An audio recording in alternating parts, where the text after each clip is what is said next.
she can get. I'd like to see one go into marine biology. I would like her to be successful in what she perceives as success. Every parent has a wish list for their child, and with the help of the new Encyclopedia Britannica, many of those wishes can come true.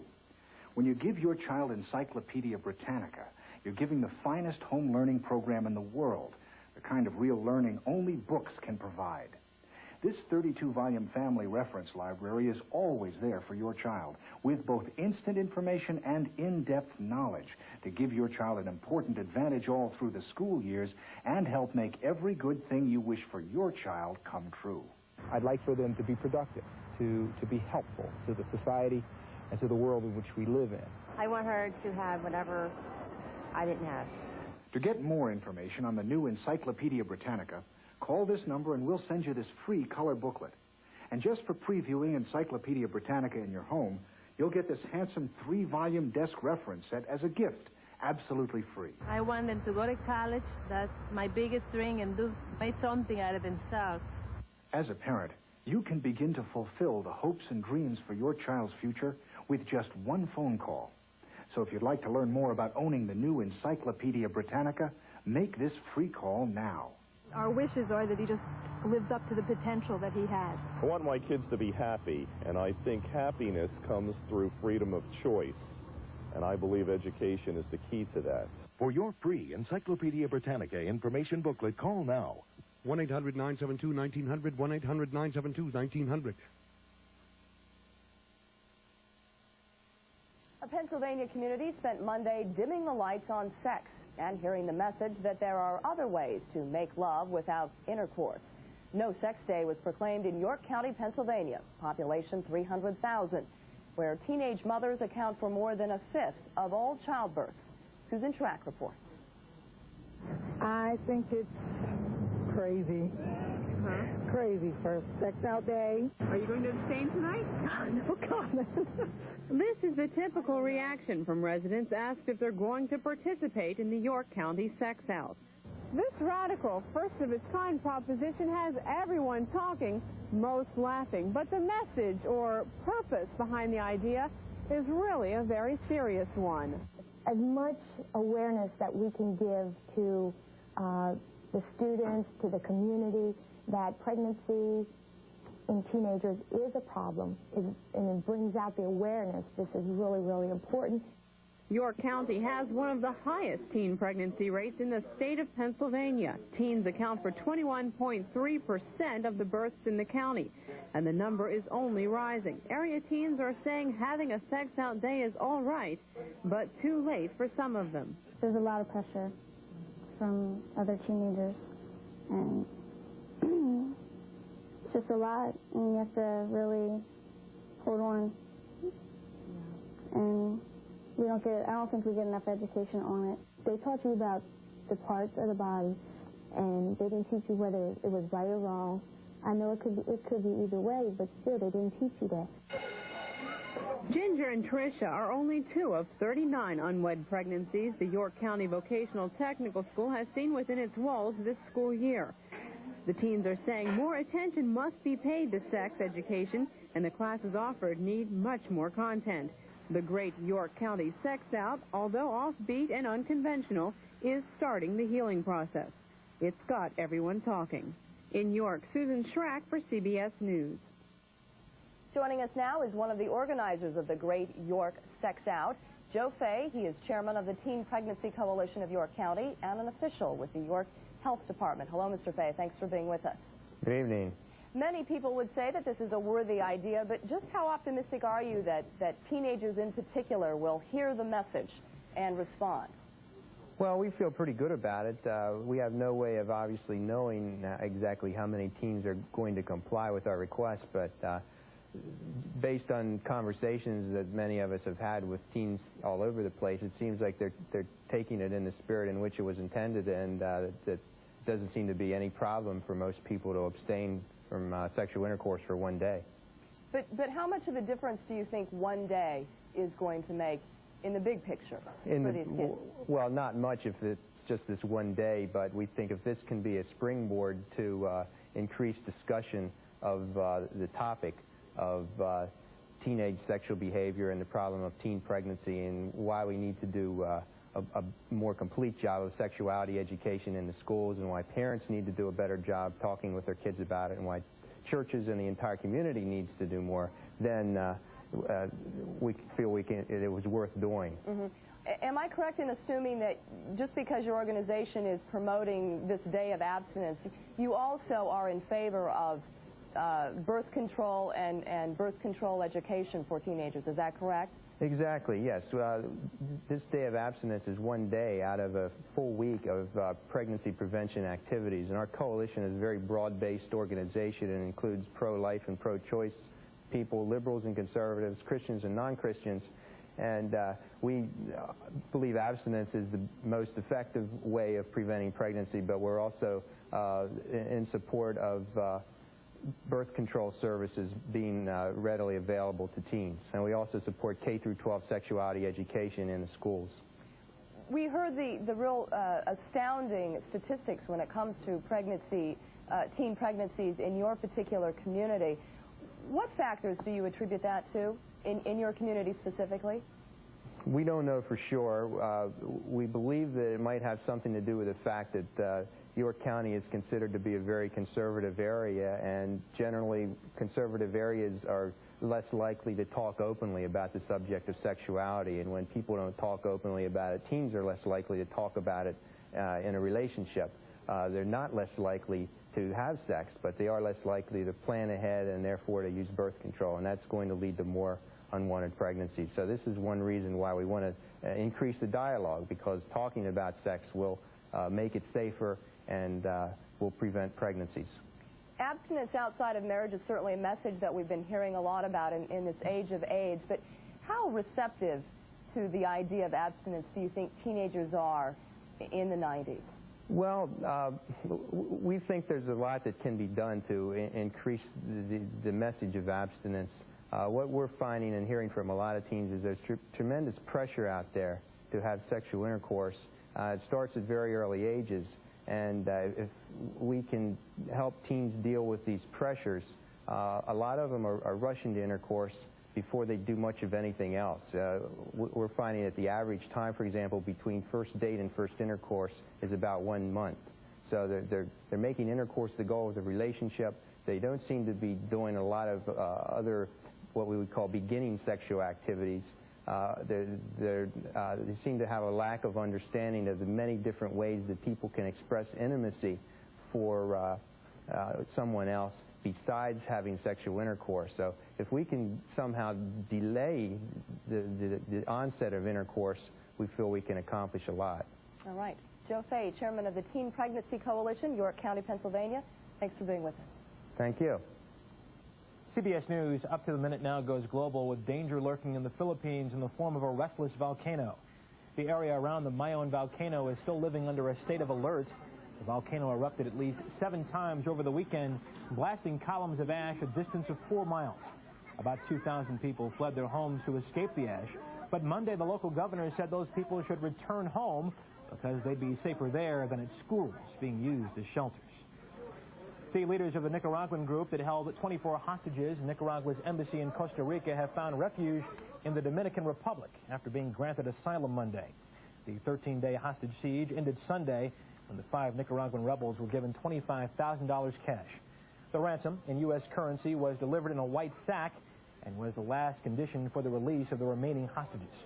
Shortly later, the hostages were free. They walked out of the Nicaraguan embassy, followed by their captors, codenamed April, May, and June. The last hostage out was Nicaraguan Ambassador Robello in the gray outfit there. And a somber sight in Warrington, England, scene of a bomb blast that killed a 3-year-old boy Saturday. The Irish Republican Army claimed responsibility. A picture of young Jonathan Ball appeared on the front page of all the London dailies Monday, along with outraged stories demanding justice. He was buying a Mother's Day card in the mall when the bomb went off. The IRA continues its fight to free Northern Ireland from British rule. It began a campaign of bombings in the British mainland 20 years ago.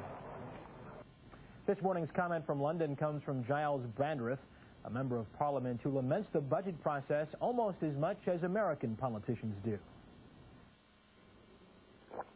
Greetings, America. This is Great Britain calling, where the nation is recovering from the drama, some might say the trauma, of the Chancellor of the Exchequer's budget. The Chancellor is our equivalent of your Treasury Secretary, and the budget is his annual chance to remind us that there's nothing certain in life except death and taxes. The word budget comes from the 18th century French term bougette, and means little bag.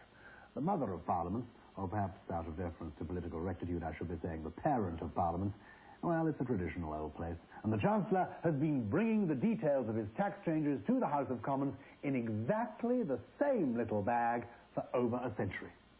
This year's budget speech lasted almost 2 hours, long by modern standards, but positively curt compared with the 5 hours plus that a Chancellor like Mr. Gladstone would take 100 and more years ago. Mr. Gladstone, I wonder if you've heard of him. Anyway, he fortified himself during his speech with a glass of sherry and beaten egg. His great political rival, Mr. Disraeli, favored brandy and water as his budget tipple. Our Chancellor, well, he took a sip of Scotch whiskey during his speech and didn't increase the tax on it either. Budget day is one of those special occasions when Parliament is full to overflowing, literally. Those elected representatives of the people who want to be sure of their place on the great day camp outside the chamber overnight. Those who can't find a seat stand in the aisles, sit on the floor, or stay at home and watch it on TV. And what was the verdict on this year's budget? The opposition said it was a missed opportunity. I say it was a brilliant budget. A budget for jobs, a budget for business, a budget for Britain. But then I support the government. In life, there's nothing so certain as death, taxes, and the predictability of party politicians. This is Giles Brandreth in London for CBS News. Cheers. Think he's got coffee in that cup? I somehow doubt it. We'll be back in just a moment. Stay with us. This is CBS News. Up to the minute.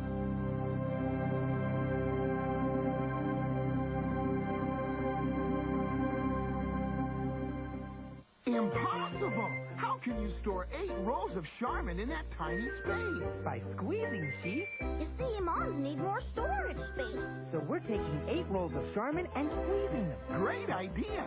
We'll call it Space Maker. So you can store twice as much in about the same space. So you don't run out. And it pops back out again. Glad I thought of it. Try new Charmin Space Maker. Remember, if it's not squeezably soft, it's not Charmin. Do you realize just how much difference there is in life insurance rates from one insurance company to the next? For instance, if you're in good health and don't smoke cigarettes, Garden State Life Insurance may be able to save you as much as 50% off the cost of your life insurance. That's right, 30, 40, 50% off what you'd have to pay for a comparable amount of coverage elsewhere. And not just this month, but year after year for the rest of your life. Savings like that are well worth looking into. So if you need $100,000 to $1 million or more of quality term life insurance, you owe it to yourself to get the facts fast by calling now for this free information package, including a personal coverage proposal that shows you just how much your savings might be. There's no obligation, no sales pressure, and it could be a real eye-opener. 800-251-2500, toll free. 251-2500. Call Garden State Life Insurance today. 251-2500. There is no excuse for illiteracy. Learning to read should be simple. Phonics makes reading simple by teaching little sounds and syllables. I learned to read with phonics. Learn to read with Hooked on Phonics, the musical reading program. Then, read to learn with SRA reading comprehension used by over 60 million people. Hooked on Phonics works for me. Call 1-800-ABCDEFG. Checked out your school board lately? You may find that some new members have a private agenda all their own. We don't want someone imposing an atheist agenda on our children. The Bible should be a standard for everyone who serves on a school board. Did he say the Bible? What's going on here? Eye on America investigates tonight on the CBS Evening News. They call it the city that never sleeps. They're right. So what's going on all night long? An all-new 48 Hours, Wednesday. Watch CBS this morning. Breakfast for your head. Welcome back here with CBS News Up to the Minute. Let's take a look at our nation's weather this Tuesday morning. Spring is in the air somewhere, but not in Madison, Wisconsin. Snow started falling Monday afternoon. It was a wet, slushy, late-season snow, but forecasters said some areas might see as much as a half a foot. Meanwhile, Madison residents waited a little longer to store away the shovels and winter gear. The wait for spring continues in the Northeast as well. Tuesday's temperatures will struggle to top 40 degrees. Warm air will make its way to the Rockies and Western Plains, while the Southwest desert may be downright hot at 80 degrees. In up-to-the-minute sports, the oldest national postseason college basketball tournament is the NAIA, which ended a 56-year run in Kansas City. In the final, David Smith gave Hawaii Pacific an 83-75 lead over top-seeded Oklahoma Baptist.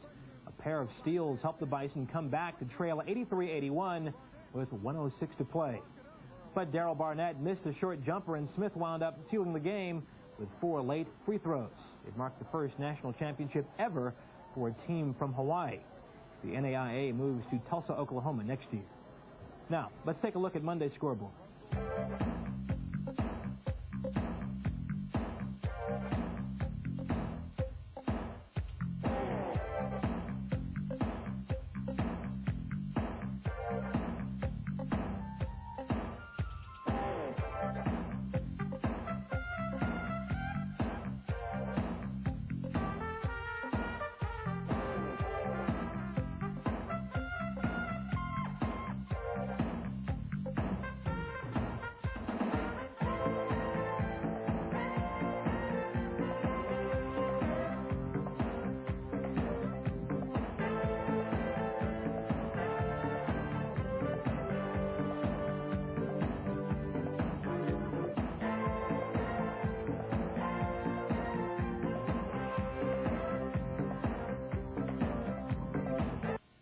For 12 days only, Sheehy Ford in Marlow Heights has dealer discounts up to $6,400, 20 to 40% off original retail prices on program cars, factory discounts up to $2,100, Best Buy finds on clean used cars, manufacturer's rebates up to $2,000, super savings on leftover new 92 cars and trucks, financing as low as 3.5% for 24 months, over 600 cars and trucks sale price during Sheehy Ford's store-wide spring sale. Beltway exit 7B in Marlow Heights.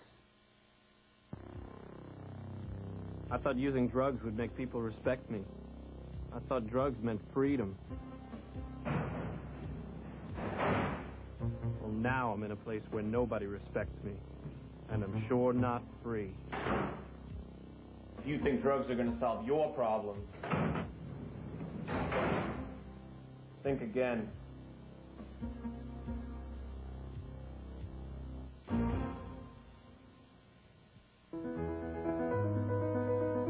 Lost your job? No luck at the employment office? Rent due? Have you missed a payment? Are your bills piling up? Do you wonder how you'll pay for a hospital stay? In times of economic uncertainty, your family needs to take charge of your financial situation. Here's step 1. List expenses. You need to know exactly how much you spend. Step 2. Make a budget. With less income, you may need to curb your spending habits. Step 3, contact your creditors. They may be willing to work out a special payment plan. And step 4, work together. Your family needs to work as a team to cut expenses. Contact your local cooperative extension office for more information that can help. Families are taking charge with Virginia Cooperative Extension.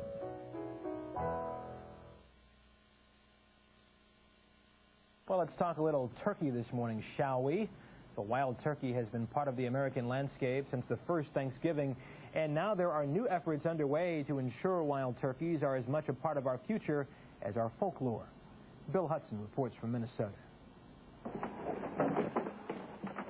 Box by box, a long-lost resident is coming home to roost. Now free to fly, these wild turkeys will join an estimated 15,000 repopulating the state. Habitat loss, unregulated hunting, pretty much did them in. So. The colorful fleshy heads, spurred legs, and long beard make this adult male, or tom, a curious sight. Stocking efforts have been so successful that the state's wild turkey population now supports hunting seasons both spring and fall. 9,000 lucky hunters, chosen by lottery, will take to the woods and the wilds in just a few weeks. The coulee region of southeastern Minnesota is prime habitat. It's not uncommon to see flocks of several dozen, but getting close on the ground is another matter. There are all kinds of devices used to call the birds, from scratch plates to wood boxes. But Steve Puppies is the best. He's the 3-time state turkey calling champion. But it just fits in your mouth, a little horseshoe thing. A yelp again.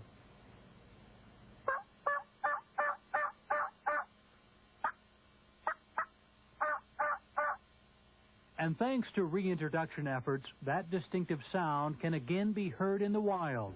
And with carefully regulated harvests, the state hopes to make certain the wild turkey is back to stay. Bill Hudson reporting for CBS News. And that does it for this half hour. Thanks for being with us. This is CBS News. Up to the minute.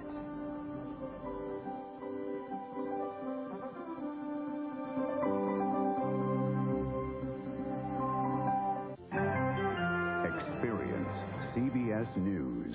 At Cafe Pasquale's in Santa Fe, breakfast means burritos with green chili. And CBS This Morning with Harry and Paula. CBS This Morning, breakfast for your head. They call it the city that never sleeps. They're right. They're awake when they ought to be asleep. They're trying to sleep when they ought to be awake. But you may be surprised why some of them are awake. It's the stroke of midnight. The witching hour has begun. What's going on all night long? 48 Hours, Wednesday. This is CBS. The 4 o'clock news, a newscast that's ahead of its time. Straight ahead on CBS News, up to the minute, the Yeltsin power play may be paying off. Reports that the Russian president may have survived a move to impeach him. And in Florida, a break from spring training and a deadly boat ride. 3 Major League pitchers are casualties in a crash.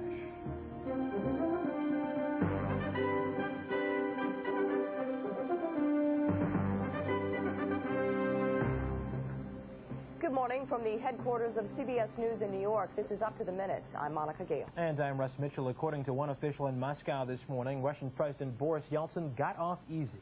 Russia's Constitutional Court, in a meeting that lasted through the night, has decided that Yeltsin violated the Constitution, but has not ruled for impeachment. Those reports come from a Yeltsin press spokesperson. CBS News correspondent Jonathan Sanders is in Moscow this morning to explain this crisis in the Kremlin. Good morning, Jonathan. Good morning, Monica. As you said, the court met through the night. They left this morning without making an official statement, but they did speak to several people on their way out of the courtroom, and they said they found Boris Yeltsin's actions unconstitutional. However, there are reports, unconfirmed as yet, reports that say that President Yeltsin is not being found guilty of impeachable offenses. So what the court did was it took a mild slap at President Yeltsin. The head of the Constitutional Court spoke out early and often against Yeltsin's actions. He appeared on national TV right after Yeltsin's speech, denouncing it as anti-constitutional. That has prompted the Yeltsin team, now busy behind the Kremlin walls, to begin a spin campaign, denouncing the court as biased. The court has ruled against Yeltsin before. Last year, it overturned his ban on the Communist Party as a violation of the Constitution. Supporters of Yeltsin's call for a new constitution to be approved by a referendum on April 25th held a campaign rally last night. They're urging Russian voters to give Yeltsin a vote of confidence. But regional leaders in some coal and mineral-rich areas are saying they won't even allow the referendum to take place. Boris Yeltsin had a tough message for those people this morning. Yeltsin signed a decree saying basically, if you don't obey orders of the government, you don't carry out the rules, the decisions, you're fired. That may get people in line with what Yeltsin wants, but it's a long way from Moscow to some of those regional centers, and those people are acting increasingly independent of what seems to be a weakened Moscow government. Monica? Jonathan, earlier it appeared that the Russian military was supportive of Yeltsin. Is that still the case this morning? The military, at least on the top, still backs Boris Yeltsin, and there's no signs that, other than a few dissidents in the officers' ranks, that they're doing anything else. But the military is like Russian society. It's made up of all kinds of people spread out all over this big country, and we frankly don't know what everyone's thinking. All right, CBS News correspondent Jonathan Sanders in Moscow. Thanks for being with us. And Russia's foreign minister is scheduled to meet with President Clinton and Secretary of State Warren Christopher later today. Both are expected to tell Andrei Kozyrov that the U.S. is conditioning its support of Russian President Boris Yeltsin on continuing democratic reforms. Russia's reformers are now looking to the West for support at this moment of extreme difficulty. The United States has a deep self-interest in responding to this historic challenge. We should extend to the Russian people not a hand of pity, but a hand of partnership. President Clinton is back in Washington this morning. The president will hold his first formal press conference later today. The president returned from Little Rock, where he was with his stricken father-in-law. Hugh Rodham is in critical condition after suffering a stroke last Friday. The president monitored developments in Russia while away from the White House. The U.S. position on the crisis in the Kremlin is expected to be a key focus of today's press conference. Now, that press conference will be carried live here on CBS at 1 p.m. Eastern Time. In other news this morning, agents in Texas are admitting some disappointment over the slow exodus of members from the Branch Davidian cult compound. Late Monday, a cult member was seen waving a white flag outside a door to the compound. There was no explanation, and no cult members left following the flag waving. 7 cult members left the compound Sunday, leading authorities to believe that an end to the 3-week-old siege might be in sight. In Florida, a boating accident has killed Cleveland Indians relief ace Steve Olin and seriously injured 2 of his teammates. It happened during a brief break in spring training. Reporter Shepard Smith has our report. Steve Olin was the Cleveland Indians' key reliever, led the team in saves the past 2 years. Investigators say he died almost instantly when the boat he was riding in crashed into a dock on Little Lake Nellie, near the Indian Spring Training Center at Winter Haven, Florida. He was the father of 3, including twins born last March, the first major leaguer killed in an accident since 1979. 11-year veteran Bob Ojeda was also on the boat. He's at a nearby hospital recovering after surgery. He's listed as semi-conscious, in serious but stable condition. Indians pitcher Tim Cruz was on the boat as well. A Tampa native, sources say he organized the trip on the Indians' only day off from training this week. Right now, Cruz is in very critical condition at a Central Florida trauma center. The accident happened just after 7:30 last night. Investigators will say only that the waters on the lake were very high, that the boat dock was not lit, and that the incident appears to be nothing more than a very tragic accident. Shepard Smith for CBS News, Orlando. Federal agents are searching for 2 former New York City cab drivers in connection with the bombing of the World Trade Center. One is a U.S. citizen who once lived in Iraq, the other an Egyptian immigrant. In Israel, an attack on Israeli students leads to a riot against the government. Hundreds of protesters took to the streets to call for the prime minister's resignation. Police used water cannons and horses to disperse the crowd. The protests against Prime Minister Yitzhak Rabin's government come after an Arab stabbed and wounded 6 Israelis in a Jerusalem schoolyard. Soldiers also shot dead a Palestinian schoolboy in the Gaza Strip. The UN peace talks on Bosnia appear to be in serious trouble. There were no talks on Monday between the warring factions, and a spokesman says time is running out. In Sarajevo, the former capital has been suffering under the most intense fire in 11 months. An artillery battle on Sunday was followed by a tank battle in the streets on Monday. The intensity of fighting is reported to be lessening this morning. In the skies over eastern Bosnia, U.S. Air Force cargo planes flew their 23rd airdrop to the towns of Srebrenica and Zepa. So far, the Air Force has dropped 744 tons of food, nearly 25 tons of medical supplies in Operation Provide Promise.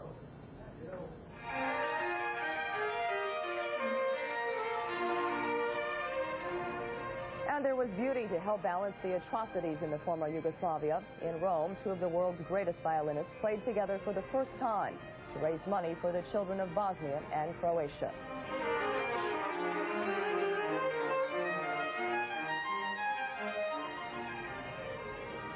And stay with us. We'll be right back. You're watching CBS News, Up to the Minute.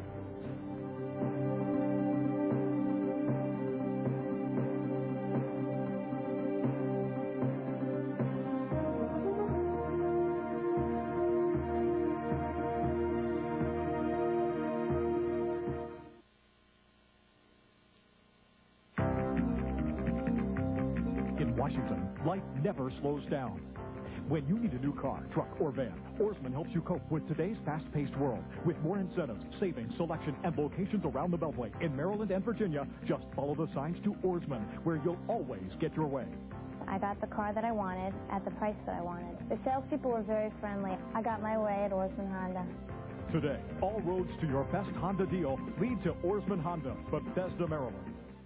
It's RCA Championship rebate time at Luskin's. Spectacular low Luskin's prices plus $50 rebates, $100 rebates on RCA TVs, and no interest for 1 year on RCA big screens. This 25-inch RCA remote, $299. This 31-inch RCA lets you watch 2 shows at the same time, now $949. This 35-inch RCA at a never-before $14.99, plus same-day delivery. And this door-busting RCA VCR, $177 right now at Luskin's. More than half of all fatal accidents involve alcohol. That's why Science and Kirk urge you to never drink and drive. And if you're unfortunate enough to be injured by a negligent driver, call Science and Kirk's free injury hotline at 1-800-522-0102. Because in D.C. and across Maryland, if you have a phone, you have a lawyer. Science and Kirk. Hi, Jimmy Klein for Klein Toyota Arlington and Klein Tyson's Toyota. Sometimes I wonder why people pay nearly double for this Camry when you can pay about $11,000 at Klein. Why pay double for this pickup when you can pay about $5,900 at Klein? Why pay double for this Corolla when you can pay about $6,700 at Klein? Pay half and get a new car every 3 years only with the Klein lease plan at Klein Tyson's Toyota and Klein Toyota Arlington. Think twice before you pay double. You're back with CBS News Up to the Minute. I'm Monica Gale. And I'm Russ Mitchell. There is reaction around the world to what's happening in Russia this morning. For President Clinton and his aides, the fear is that if Russia slides back into anarchy or hardline rule, it could once again become a military threat to the U.S. And as CBS News national security correspondent David Martin tells us, there are grounds for such fear. Almost as if intended as a timely reminder of the bad old days, a Russian submarine armed with long-range nuclear missiles collided with this American sub near the Arctic Circle over the weekend. Minor damages, but an apt metaphor for fears of what might happen if the hardliners in Moscow win out. Nothing less is involved in the possibility of renewed nuclear threat, higher defense budgets, spreading instability, the loss of new markets, and a devastating setback for the worldwide democratic movement. The Clinton administration contends helping Boris Yeltsin now is a bargain compared to the cost of once again having to contend with Soviet military power. It sounds compelling. Millions in aid now could save billions in defense later. But the reality is that today's Russian military is not a sleeping giant, but a Humpty Dumpty. The notion that the Soviet threat, the way we used to know it during the Cold War, could somehow come back, even if the most ardent hardline communists regain power in Russia, is absolutely ludicrous. According to Meyer, one of the few experts who still keeps track of the Russian military, the threat which once faced the U.S. and its NATO allies has not just diminished, it's vanished. The entire Warsaw Pact is gone. All of Eastern Europe is now part, essentially, of a new Central European political system, and certainly there'll be no possibility for any Russian government to bring all those countries back in. Gone, too, are former Soviet republics where important defense installations were located. Factories that once produced 1,000 tanks a year now turn out fewer than 100 and can't be cranked up again. The Russian military and the Russian military defense industrial establishment is in complete collapse. There is one exception, and that's nuclear weapons. With or without Boris Yeltsin, Russia will continue to have thousands of nuclear weapons, and the U.S. will have to defend against that threat no matter who rules in Moscow. David Martin, CBS News, the Pentagon. Federal agents are searching for 2 former New York City cab drivers in connection with the bombing at the World Trade Center. One is a United States citizen who once lived in Iraq. The other is an Egyptian immigrant. An Egyptian connection has been under investigation since the bombing, which coincided with a fatal coffee shop blast in Cairo. CBS News correspondent Bob Simon reports on the fundamentalist movement in Egypt. It is a state of siege. Whole battalions are deployed in the poor neighborhoods of Cairo. Riot police surround the mosques of this Muslim nation. The government of Hosni Mubarak has declared war on the Islamic extremists who want to overthrow the regime and install a fundamentalist state modeled on Iran. The pillars of the secular Egyptian elite are quaking. The militants are destroying Egypt, destroying Islam. And if we don't really get our acts together, then it might really be too late. Nowhere and no one is safe. The extremists are targeting tourists to undermine a foundation of the Egyptian economy. Bombs in Cairo are killing foreigners and business. Very few visitors are returning the gaze of the Sphinx this month. The pyramids are standing alone, as are the merchants of Cairo's Casbah. Tourism is down some 50%. No tourists. No tourists in Egypt. They're finished. The state is striking back with murderous raids on fundamentalist strongholds, with mass arrests and military tribunals. Some of these 49 men on trial right now could face the death penalty. From their cage in the courtroom, they proclaim, "We are the Islamic group. We killed Sadat. We killed tourists. Our leader is Omar Abdel Rahman, a blind sheikh in New Jersey." If in Cairo's poor neighborhoods the government is represented by force, the fundamentalists are visible in the healthcare centers and clinics they run, in the social services they offer. They are digging deep roots in poor soil and spreading their branches. Signs of the times. Not only more violence, but more veils in the streets, in the schools.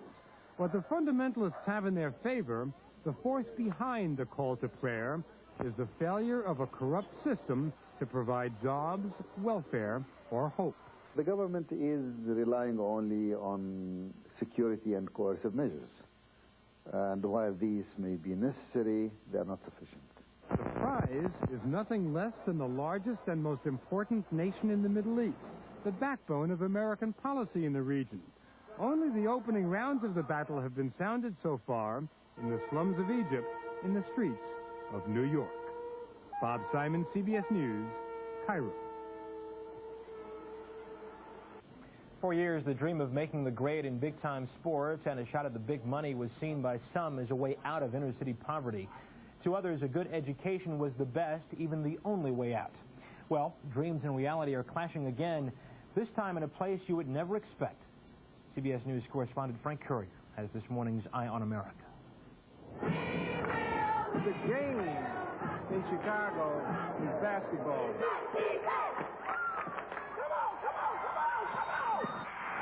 Basketball's March Madness has invaded grade school gymnasiums, where inner-city kids compete in a grown-up world of fast breaks and broken promises. You make the layup. You make the layup, win the press. Like a drill instructor, Coach John Fulton screams out fundamentals to a bench full of 13-year-old boys. 2, 3, defense! They're America's youngest free agents. In Chicago and other cities where open enrollment lets children attend any high school they choose, coaches are engaged in a full-court press, recruiting 8th graders for next year. What high school you going to? Hey, you better let them coaches know how you looking, because you looking good, all right? Played a good game. The competition is so fierce that you can't afford not to recruit. Politics, religion, it all sets aside when it comes to the recruiting process in high school basketball. At Chicago's King High School, controversial coach Landon Cox has infuriated his rivals, recruiting the city's best, including a pair of 7-footers who just led their team to a state crown. We're not going to let anybody take our eyes off the prize. Some call these coaches recruitaholics who stake out turf in grammar school gyms, star-searching for the next Michael Jordan. They're just average little kids who are just trying to get ahead, and they know how to play ball, and they're being taken advantage of by somebody who wants to use their talents. Diane Walker learned fast. Her oldest son, Antoine, number 25, and a top-ranked high school junior, was a sports phenom in grade school, hustled by 11 different recruiters. It got real frustrating talking to the coaches, and you got to telling all these coaches, yeah, I'm coming here, I'm coming there. Before he'd finished 8th grade, Antoine and his mom were bombarded by the first of thousands of letters from colleges, while high school coaches were knocking at the door, phoning late at night. They was promising me that he would play, he would be a starter. You know, that's not important to me. My thing was education. Like Antoine Walker, there are hundreds of other grade school superstars propelled by dreams and pressured by recruiters who promise everything from a new pair of sneakers to athletic glory.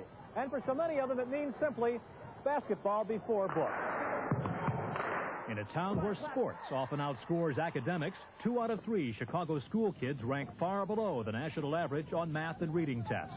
The kids are thinking basketball. They're not thinking education. They're not thinking books. College to them is only the next step to the NBA. While most school teachers admit the game builds pride, brings hope and even higher education to many inner-city ball players, studies show fewer than half the kids who attend college on basketball scholarships ever graduate. The parents, the teachers, the recruiter, the coach, they all have to be together working for the student. If any one of them starts working for themselves, that student will suffer. Mac and Louise Irvin know the drill. Their youngest son, 6-foot Nick, is ranked Chicago's hottest 8th grader. You can't make a kid just feel like he's become a king overnight, the crowds and etc. You have to keep it focused. The Irvins stay focused as a family of athletes experienced in negotiating with coaches. These guys will do anything, believe it or not, because they want to win. Nick's the youngest of 6 children, all of them star basketball players in high school, college, and even the NBA. Do all the coaches know that you're going to make your own decision, you think? Yeah, they all know. I think they know. It's all about kids and their dreams, power brokers and their promises, grade school basketball, a recruiting game, which for too many children, too often leads nowhere. You will not win the game that way. Just that simple. In Chicago, Frank Courier for Eye on America. We'll be back in just a moment. Stay with us. This is CBS News. Up to the minute.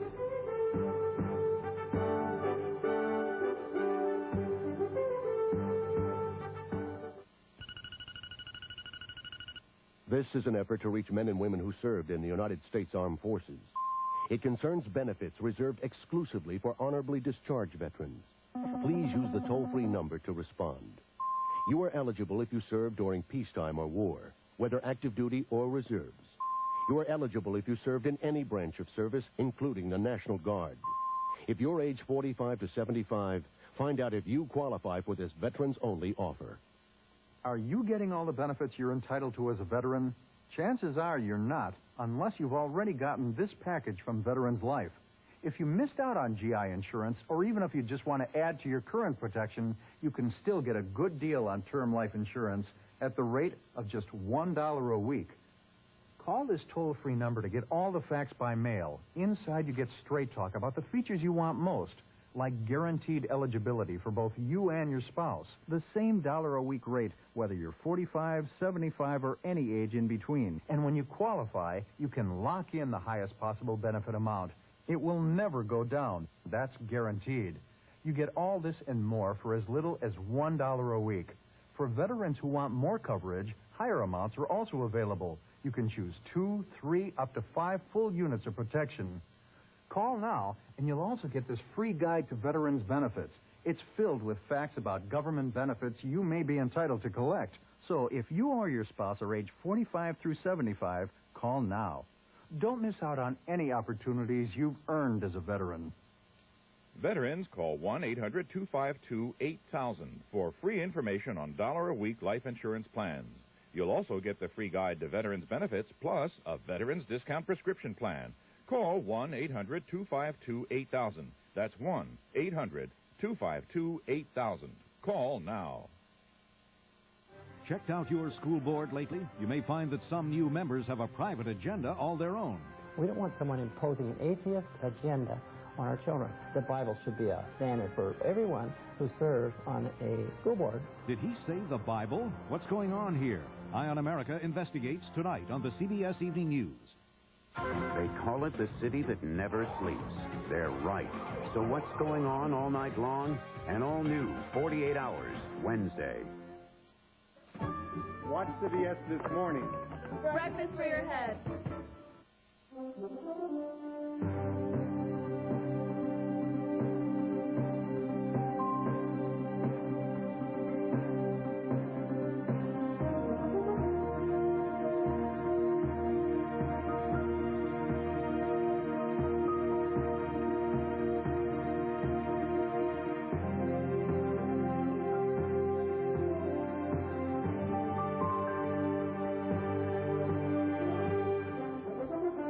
Welcome back. You're with CBS News Up to the Minute. Let's take a look at our nation's weather this Tuesday morning. Spring is in the air somewhere, but not in Madison, Wisconsin. Snow started falling Monday afternoon. It was a wet, slushy, late-season snow, but forecasters said some areas might see as much as a half a foot. Meanwhile, Madison residents waited a little longer to store away the shovels and winter gear. The wait for spring continues in the Northeast as well. Tuesday's temperatures will struggle to top 40 degrees. Warm air will make its way to the Rockies and Western Plains, while the Southwest desert may be downright hot at 80 degrees. And up to the minute sports, Hawaii Pacific became the first school from Hawaii to win a national basketball championship. In the NAIA final at Kansas City, David Smith gave Pacific an 83-75 lead late in the second half. A pair of turnovers helped top-seeded Oklahoma Baptist cut their deficit to 83-81 with 1:06 to play. But Darryl Barnett misses the short jumper here, and Hawaii Pacific claims the title of the nation's oldest postseason college tournament. After 56 years in Kansas City, the NAIA moves to Tulsa, Oklahoma next season. Now to the NBA, the Washington Bullets put a crimp on New Jersey's drive for playoff positioning. Harvey Grant's jumper put the Bullets up by 3 in the final minutes. They won it 97-92. The Utah Jazz lost their third straight. Denver's LaFonso Ellis had 12 points as the Nuggets broke a 5-game losing streak. Dikembe Mutombo led the Nuggets with 21 points in their 107-93 win. Now, let's take a look at Monday's scoreboard.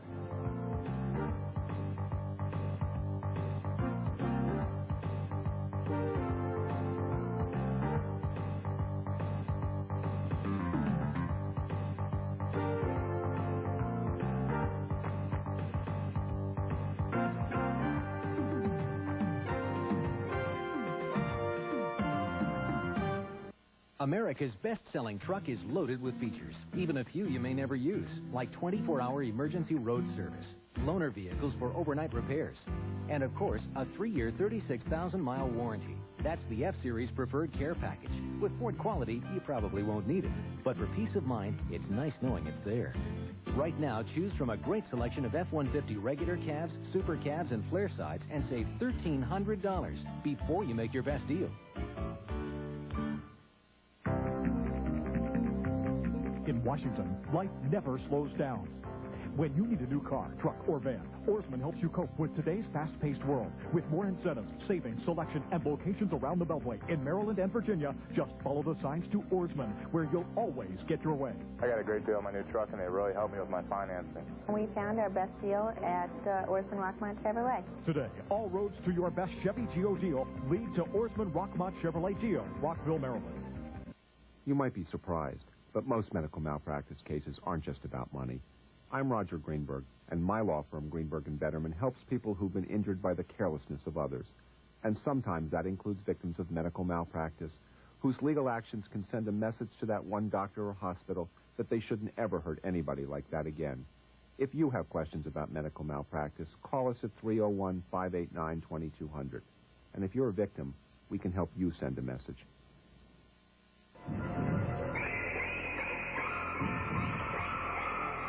If you have trouble in your shower, call Warner at 1-800-4-HOT-WATER. Get set for the Glen Brenner 5K run. Mother's Day, Sunday, May the 9th at 2 o'clock. The race starts and finishes right here at WUSA TV. It's fun for the whole family.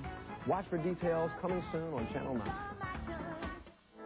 Wishing you a glorious Ramadan from all of us at Channel 9. Satellite technology has transformed television, permitting instantaneous pictures from anywhere in the world. But for the British government, that poses a problem. So London is now taking aim at high-tech, hardcore pornography. CBS News correspondent Barry Peterson reports. It's red hot, all right. Satellited directly into Britain from more liberal Denmark, where hardcore pornography is legal. The adults in the UK believe that they're perfectly capable of looking after their own morals by simply not purchasing a decoder if they don't want to watch. Oh, my God. It joins a growing list of softcore programs available by satellite. But the more Victorian of the British convinced their government this past week to announce a ban against satellite pornography. Red Hot Television vows it will fight the ban in court, a fight against those who fear the country is watching its way to ruin. These people will then corrupt themselves and entice themselves to go after the real thing, and I think we put our women at risk by this, and certainly our children.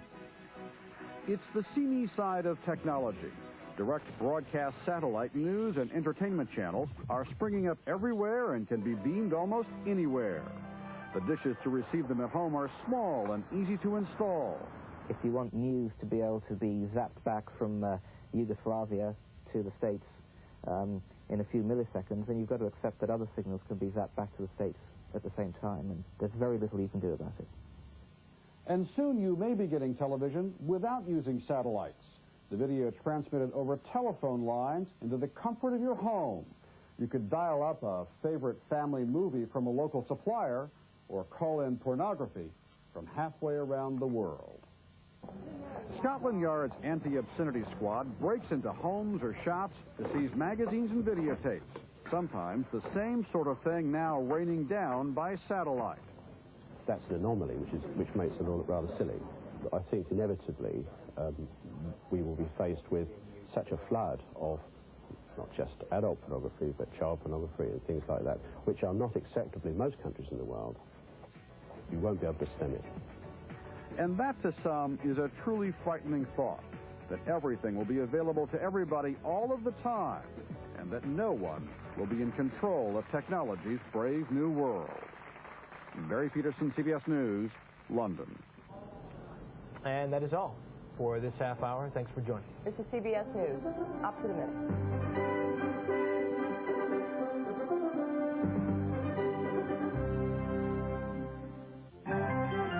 Experience CBS News. This is CBS. The 4 o'clock news, a newscast that's ahead of its time.